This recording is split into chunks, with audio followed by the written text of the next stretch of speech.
내가 곧 성령에 감동되었더니 그가 그 앞에 앉으신 이가 있는데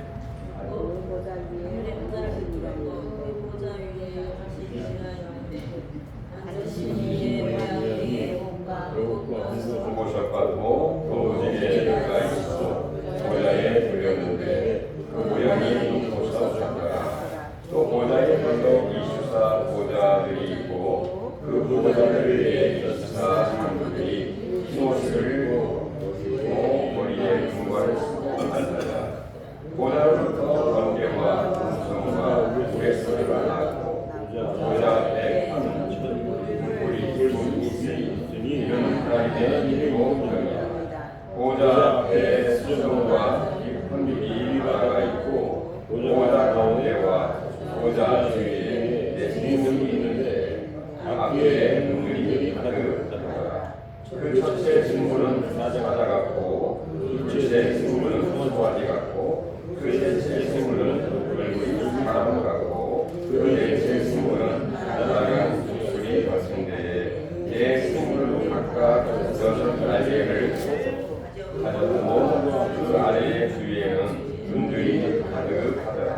그들이 밤낮 쉬지 않고 이르기를 거룩하다 거룩하다 거룩하다 주 하나님 곧 전능하신 이여 전에도 계셨고 이제도 계시고 장차 오실 것이다 하고 그 생물들이 보좌에 앉으사 세세토록 살아계시는 이에게 영광과 존귀와 감사를 올리되 24 장로들이 보좌에 앉으신 이 앞에 엎드려 세세토록 살아계시는 이에게 경배하고 자기의 관을 보좌 앞에 드리며 이르되 우리 주 하나님이여 영광과 존귀와 권능을 받으시는 것이 합당하오니 주께서 만물을 지으시는지라. 만물이 주의 뜻대로 있었고 또 지으심을 받았나이다. 아멘.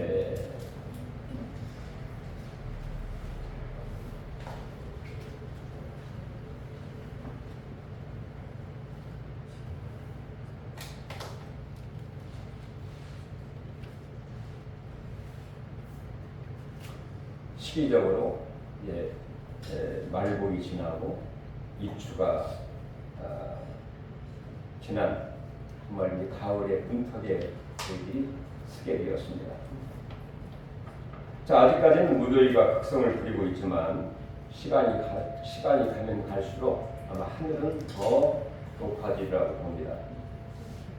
우리가 보통 하늘 하면은 물리적인 그런 공간의 의미보다도 어떤 구원과 또 영원한 그 사랑과 또 하나님의 그 계시 그런 사랑을 의미한다고 볼 수가 있겠죠. 이 하늘을 우리가 바라보는 이런 이제 가을 문턱에서 우리가 특별히 8월 달에는 순서에 의해서 계시록을 중심으로 해서 한 서너 번 정도 같이 말씀을 나누면서 하늘에서 본 그 요한의 본 하늘의 그 광경을 다루려고 합니다.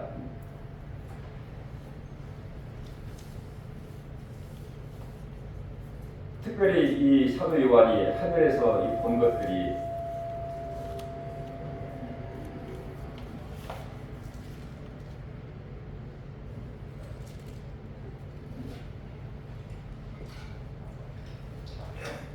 하늘에서 본 것들이 이 땅에서 정말 이루어지기를 바라고 또 우리가 조심할 것은 조심을 하면서 우리 삶을 재조정할 수 있는 그런 기회가 우리가 되기를 아마 다 바랄 것입니다.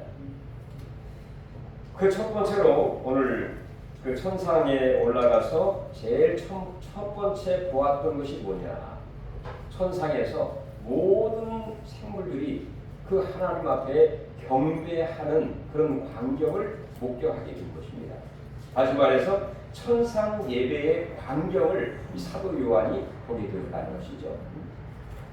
과연 이 천상 예배의 모습은 어떠하였으며 이 지상 예배와 어떤 다른 점이 있는가 좀 살펴보면서 같이 은혜를 나누기 원합니다. 자, 먼저 이 사도 요한이 본 천상 예배는 바로 우리의 모든 상황을 뛰어넘어서 오직 하나님께만 향하고 있었던 것을 우리가 보게 되어집니다. 사도 요한이 지상에서 드렸던 그 예배, 특별히 반모섬에서 드렸던 그 예배의 모습은 어떠했습니까? 바로 그 반모섬은 요한에게 고난과 또 어려움과 또 혼란과 또 마음속으로는 낙심과 절망할 수밖에 없는 그런 장소였던 것이죠. 그리고 그와 함께 예배드릴 사람이 아무도 없습니다. 그저 어떤 돌멩이들과 그 다음에 이 채석장과 그 다음에 동굴뿐인 바로 그런 환경과 여건이었어요. 그래도 이 요한은 믿음을 지키면서 하나님 앞에 예배로 경배로 하나님 앞에 영광을 돌리게 되었는데, 자, 그런 이후에 이 아시아의 일곱 교회의 모든 모습을 다 보여준 그 이후에 오늘 이제까지 말씀하신 바로 예수님께서 이 사도 요한을 천상으로 초청을 하게 된 것입니다. 우리 4장 1절 한번 같이 한번 볼까요? 이 일 후에 내가 보니 하늘에 열린 문이 있는데 내가 들은 바 처음에 내게 말하던 나팔 소리 같은 그 음성이 이르되 이리로 올라오라. 이후에 마땅히 일어날 일들을 내가 내게 보이리라 하시더라. 이 천상 예배, 즉 천사에 올라가서 가장 먼저 목격하게 된 하나님의 보좌를 목격하게 됩니다.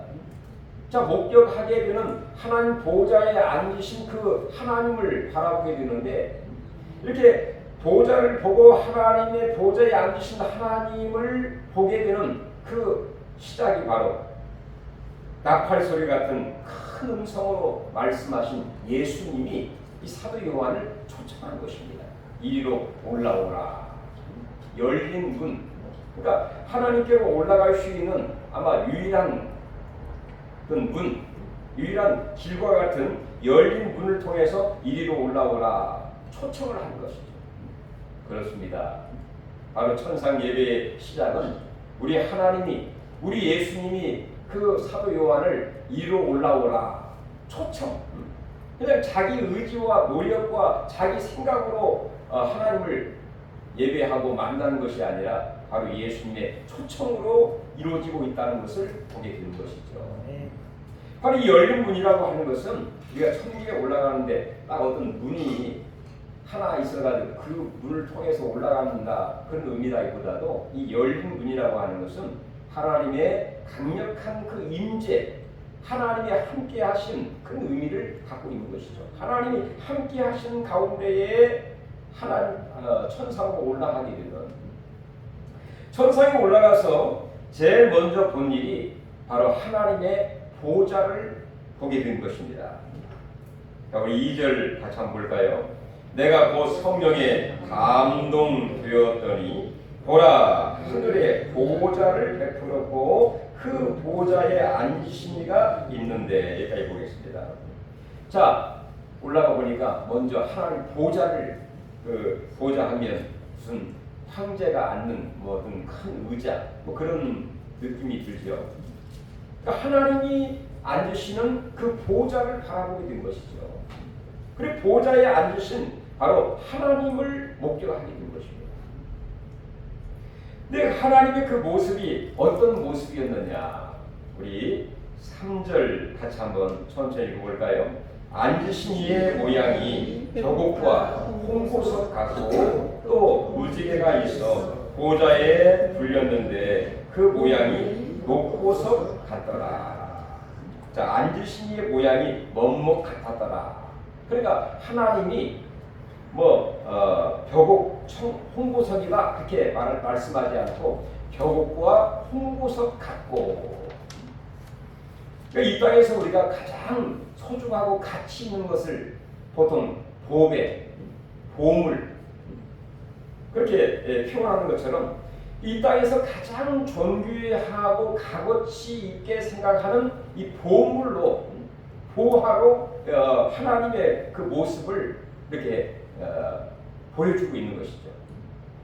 그러니까 이 땅에서 가장 소중하고 가치 있는 그 표현할 수 있는 가장 보배로운 그런 그 언어로 하나님의 모습이 마치 벽옥 같고, 이 벽옥은 그 맑고 투명한 그런 보석인데, 이 벽옥은 결국에 이 하나님의 그 완전하심과 거룩과 순결한 그런 것들을 상징할 때 벽옥으로 되게 상징을 하기도 했습니다.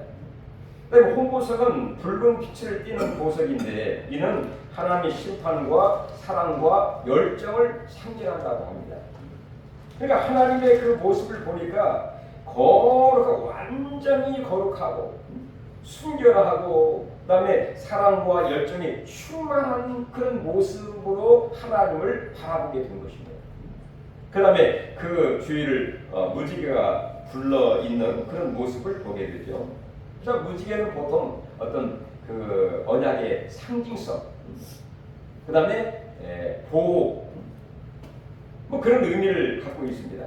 그러니까 이 사도 요한이 하나님 보좌에 앉으신 하나님을 바라보는데, 그 하나님의 모습이 이 땅에 표현할 수 있는 그 언어로 표현할 때 보화와 같은데 가장 완전한 거룩성과 순결성과 사랑과 또 그 열정이 충만한, 그리고 우리를 마치 감싸 안은 무지개 같은 그런 그 모습을 하나님이 갖고 있었다, 그런 얘기입니다. 그 다음 보면 무지개가 있어 보좌에 둘렀는데 그 모양이 녹보석 같더라.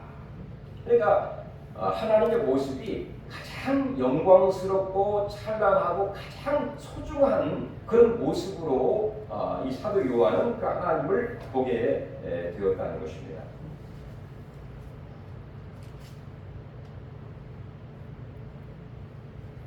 자, 이렇게 천상에 올라가서 보좌에 앉으신 그 하나님을 바라보니 이 땅에서 어느 무엇으로 표현할 수 없을 만큼 영광스러운 그 하나님의 모습을 보게 되고, 마치 그 예배 무대 한가운데 계셔서 모든 그 시선과 마음을 끌어당기기에 조금도 부족함이 없으신 하나님의 그 모습을 이 요한이 보게 되었고, 그리고 그 하나님 앞에 모든 그 피조물들이 그 하나님 앞에 자기의 신앙을 고백하면서 찬양과 영광을 돌리고 있는 그런 광경을 목격을 하게 되었습니다. 4절부터 보면 이 보좌 주위에 네 생물들이 있었습니다. 네 생물들은 첫째는 사자요, 둘째는 송아지, 셋째는 사람과 같고 넷째는 독수리와 같은 그런 모양을 가진 네 생물들이 있었는데, 이 네 생물들은 그 주석 성경에 이렇게 해석을 합니다. 사자는 들짐승 중에 대표격이고, 그 다음에 이 송아지는 이 집에 있는 가축 중에서 대표이고, 그 다음에 사람은 모든 피조물 등의 가장 큰 영광이고, 그 다음에 독수리는 조류의 대표격이 되어서, 즉 하나님이 만드신 모든 짐승과 피조물이 전체를 의미한다, 이렇게 해석을 하고 있습니다. 다시 말해서 하나님이 만드신 모든 짐승과 모든 피조물들이 그 보좌에 앉으신 그 하나님 앞에 자기의 신앙을 고백하는데 어떻게 고백을 하고 있는가? 우리 8절을 같이 한번 보도록 하겠습니다. 네 생물은 각기 6날개를 가졌고 그 안구와 주위에 눈들이 가득하더라. 그들이 밤낮 쉬지 않고 이르기를 거룩하다 거룩하다 거룩하다 주 하나님 곧 전능하신 이여, 전에도 계셨고 이제도 계시고 장차 오실 이시라. 자, 자, 이렇게 내 생물들이 하나님 앞에 신앙을 고백하면서 찬양으로 하나님 앞에 하나님을 영광을 돌리고 있는 그런 모습을 보게 됩니다. 자, 내 생물뿐만 아니라 24 장로들이 있는데, 자, 4절 한번 보실까요? 또 보좌 둘려 24 보좌들이 있고 그 보좌들 위에 24 장로들이 흰 옷을 입고 머리에 금관을 쓰고 앉아가라. 자, 24 장로들은 어떤 사람들을 가리키는가? 자, 그리스도가 오시기 전에 구약에 12사도가 12지파가 있었죠. 이 12지파는 구약의 모든 구속받은 성도들의 대표격입니다. 그다음에 이 12사도는 그리스도가 오신 이후에 구속받은 모든 성도의 대표자들이 바로 12사도라고 볼 수가 있죠. 그러니까 그리스도를 통해서 구속받은 하나님을 섬기는 모든 구속받은 하나님의 성도들 전체를 의미한다고 볼 수가 있겠죠. 자, 이렇게 하나님 보좌 주위에 뒤에 24개의 보좌가 있고 그 24 자리에 장로들이 다 앉아서 하나님을 또 이들도 내 생물처럼 신앙을 고백하면서 하나님 앞에 찬송과 영광을 돌리고 있는 모습을 보게 되는데, 자, 여러분 11절 11절 같이 한번 또 볼까요? 10절 24 장로들이 이 보좌에 앉으신 이 앞에 엎드려 세세토록 살아계시는 이에게 경배하고 자기의 관을 보좌 앞에 들이며 이르되 우리 주 하나님이여 영광과 존귀와 권능을 받으시는 것이 합당하오니 주께서 만물을 지으신지라 만물이 주의 뜻대로 있었고 또 지으심을 받았나이다 라고 자기의 신앙을 하나님 앞에 고백을 하고, 그리고 찬양으로 하나님을 영광을 돌리고 있는 그런 모습을 보게 되는 것이죠. 자, 이렇게 내 생물 모든 피조물들과 그 다음에 모든 구속받은 성도들, 더 나아가서는 5장에 계속 이어지는데 5장에 보면은 천천만만의 천군 천사들이 또 하나님 앞에 신앙을 고백하면서 찬양하면서 영광을 돌리고 있는 그런 모습이 나옵니다. 우리 5장 12절 11절 12절 같이 한번 읽어볼게요. 5장 내가 또 보고 들으매 보좌와 생물들과 장로들을 둘러선 많은 천사의 음성이 있으니 그 수가 만만이요 천천이라 큰 음성으로 이르되 죽임을 당하신 어린 양은 능력과 부와 지혜와 힘과 존귀와 영광과 찬송을 받으시기에 합당하도다 하더라. 저 5장에 가면은 바로 성부 하나님뿐만 아니라 바로 하나님께서 손에 오른손에 두루마기가 있었는데 두루마기에 7인이 있었습니다. 그 인을 뗄 자가 하늘과 땅과 땅 아래는 어느 누구도 그 인을 뗄 자가 없었어요.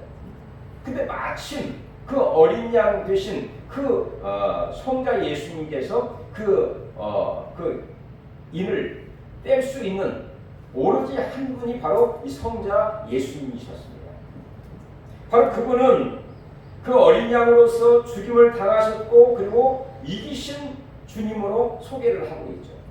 그렇습니다. 바로 예수님이 우리의 모든 죄와 사망을 이기시고 승리하시고 이기시고 부활하시고 또한 원래 자기의 그 본향인 하나님 보좌 우편으로 올라가신 분이 예수님이시죠. 그 예수님을 이 만만 천천 그 천사들이 그 예수님을 고백하면서 또 찬양으로 영광 돌리고 있는 그런 모습을 보게 됩니다.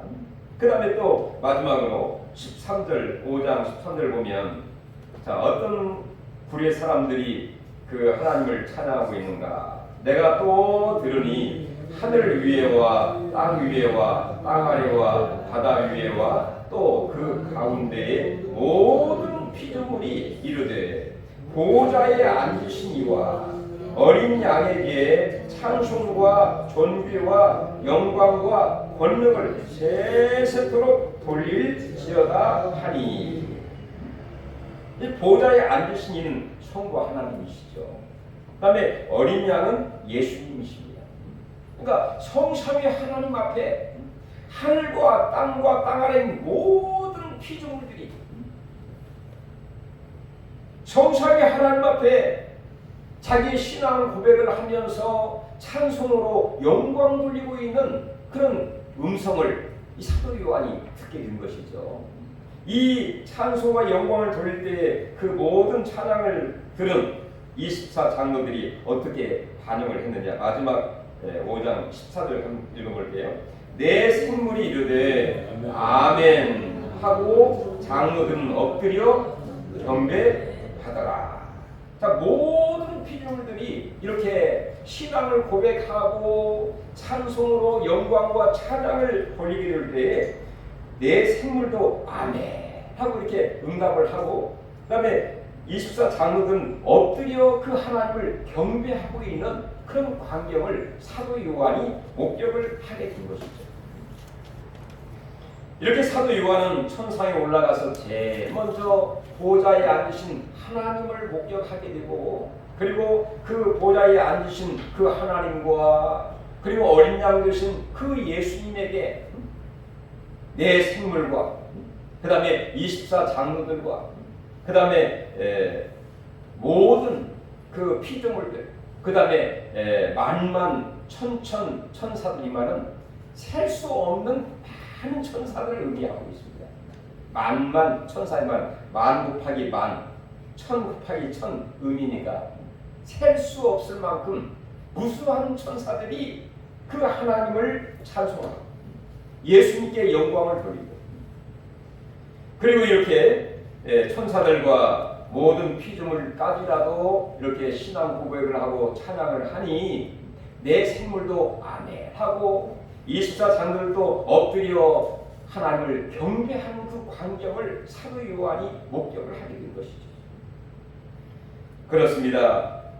천상의 예배는 모든 상황을 뛰어넘어서 오직 하나님께만, 하나님을 바라보게 되고 오직 하나님께만 우리의 신앙 고백을 하고 찬송과 영광과 존귀를 돌리는 것이, 합당하신 그 하나님 앞에 찬송과 영광을 돌리는 것이 진정한 천상의 예배의 모습이었다는 것입니다. 우리는 다 예배할 때 진정으로 하나님 앞에 우리의 신앙을 고백하는 것이죠. 그리고 하나님 앞에 그분을 높이면서 찬송과 영광과 존귀로 우리가 하나님을 높이는 것이 예배인 줄로 믿습니다. 이 지상에서는 어떤 말씀의 예배라고 볼 수가 있습니다. 말씀을 통해서 하나님을 소개하고 예수님을 증거하고 또 예수님의 뜻을 널리 전하는 것이 보통 이 지상의 예배라고 하면, 천상 예배는 하나님을 직접 목격하고 있으니까 굳이 하나님을 소개할 필요가 없는 거죠. 예수님을 직접 목격하고 있으니까 예수님에 대해서 말할 필요가 없어요. 눈에 보이는, 대면하고 있는 그 성삼위 하나님 앞에 그 주위에 7 영이 있었다. 바로 이 성령 하나님을 가리키고 있지 않습니까? 이 성삼위 하나님 앞에 우리 마음 진정으로 우리의 신앙을 고백하면서 그분을 높이고 찬송하고 그분은 나의 진정한 예배를 받으실 분으로 합당하게 여기면서 그분 앞에 영광과 찬송과 존귀와 권능을 돌리는 아름다운 그 광경을 사도 요한이 목격하게 된 것이죠.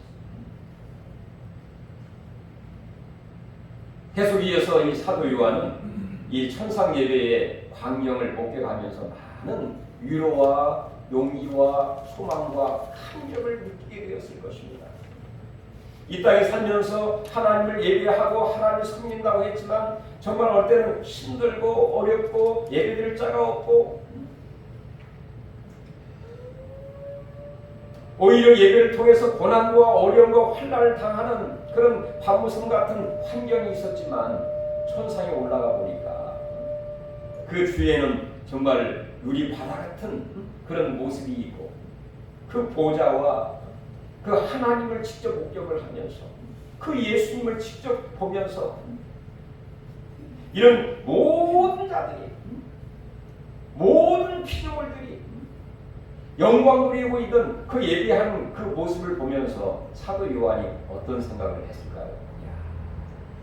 천상세계는 역시 다르구나. 여기 들어와 있는 모든 자들이 하나님을 이렇게 고백을 하면서 높이고 찬양하고 영광 돌리고 어떤 천상 예배의 모습은 찬양 예배라고 볼 수 있습니다. 말씀 예배가 아닌 오히려 찬양 예배 계속 그를 높이고 있는 것이죠. 고백하고 찬양하고 높이고 증거하고 서로 간에 화답하고 아멘 하면서 엎드려 경배하는 아름다운 모습을 이 사도 요한이 보게 되었고 바로 천상 예배는 어떻게 보면 생활 전체라고도 볼 수가 있습니다. 그 천상에 있는 모든 자들의 삶 자체가 예배였어요. 예배.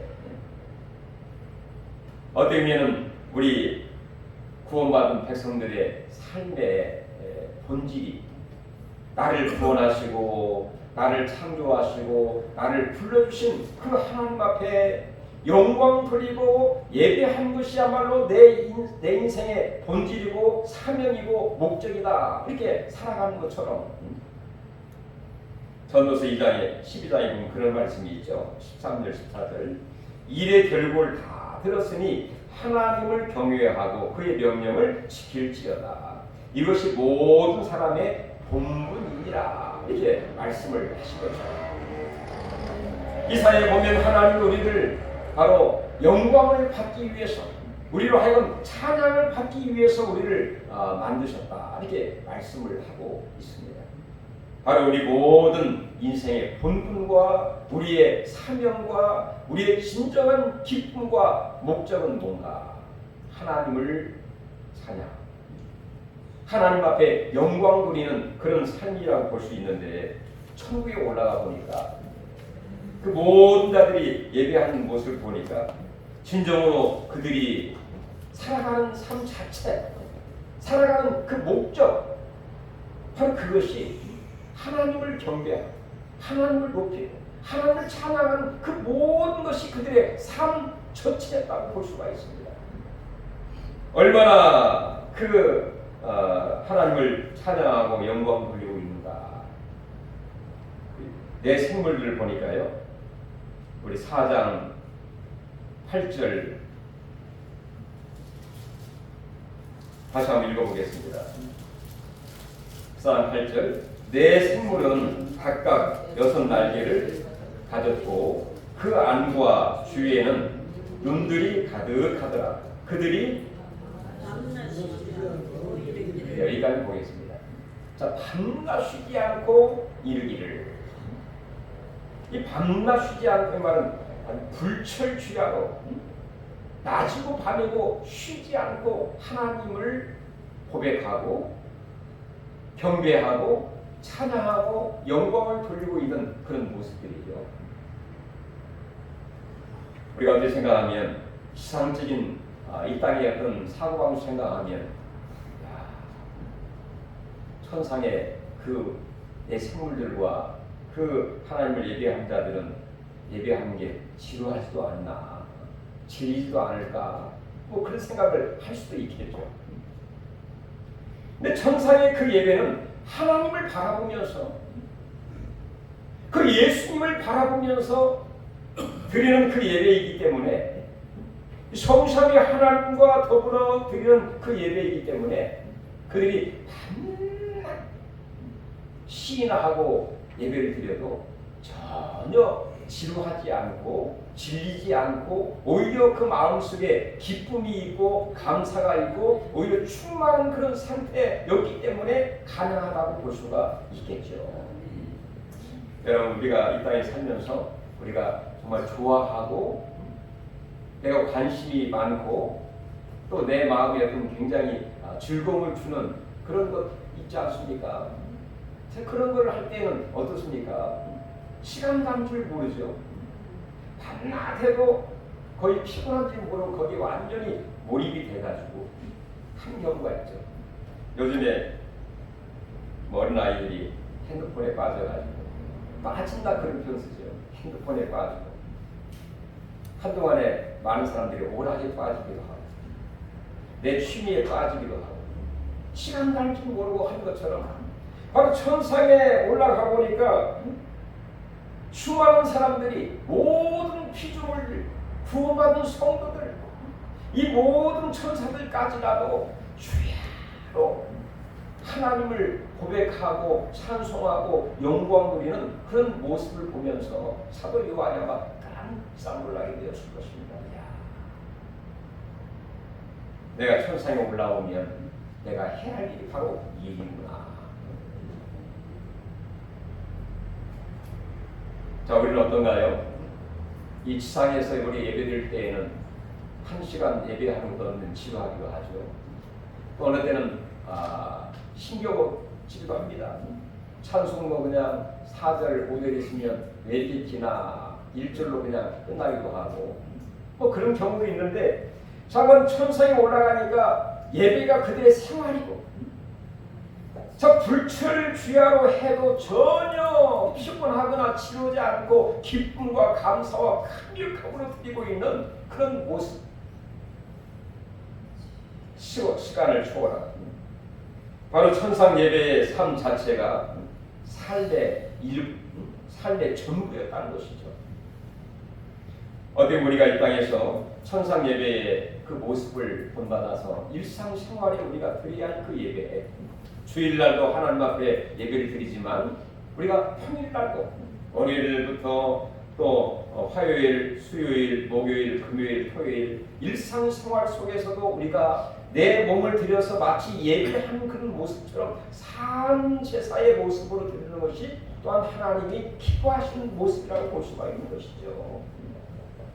그래서 우리가 보통 하는 말 중에서 주일날 예배를 드리고 문을 나가면서부터 다시 시작되는 진정한 예배다 이렇게 표현을 하기도 합니다.